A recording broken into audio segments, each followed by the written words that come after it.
Could it be that the freedom of speech in Australia is under threat? A chilling incident has sent shockwaves through the nation, raising questions about the state of free speech and the rising menace of far-right extremism. Picture this: Independent Senator Lidia Thorpe, a Djab Wurrung Gunnai Gunditjmara woman, withdrew from ABC's QandA panel, a platform for public discourse, just half an hour before the program's commencement. The reason? An unsettling threat from a Nazi terrorist organization, which she bravely aired on Facebook. An alarming post written in capital letters conveyed her distress. FTP, I am not protected from a known far-right Nazi terrorist organization. That is why I can't do Q&A tonight. This decision was not taken lightly. It came in response to a deeply disturbing video from a suspected neo-Nazi group that featured a man in a balaclava burning an Indigenous flag, performing a Nazi salute, and reading a racist statement. This incident, unfortunately, is not a one-off.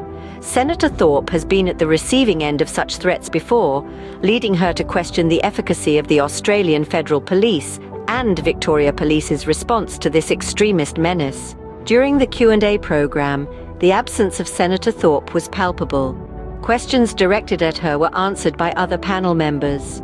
A question from Dion Shapiro, a Jewish man, stood out.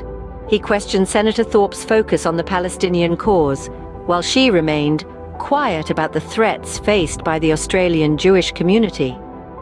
His concerns echoed the thoughts of many, wondering if the safety of the Australian community should be Senator Thorpe's top priority as an elected representative. The panel also discussed potential measures against non-Australian protesters inciting anti-Semitic comments. Alexander Downer, former Foreign Affairs Minister, suggested that such individuals should be deported. This discussion underscored the rising fear within the Jewish community and the need for collective action against hate speech and incitement to violence. This incident has far-reaching ripple effects. It shines a spotlight on far-right extremism and the real danger it poses to public figures and marginalized communities.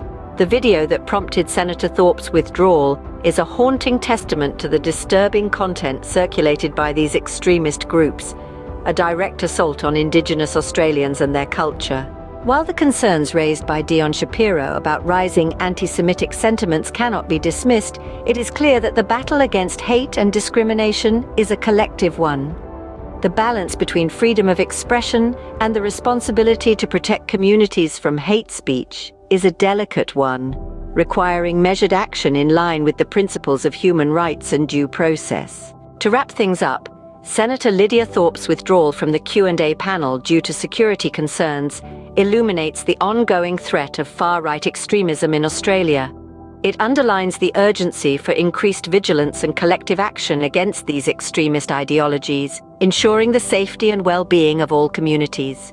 This is a stark reminder that the fight against hate speech and discrimination is far from over.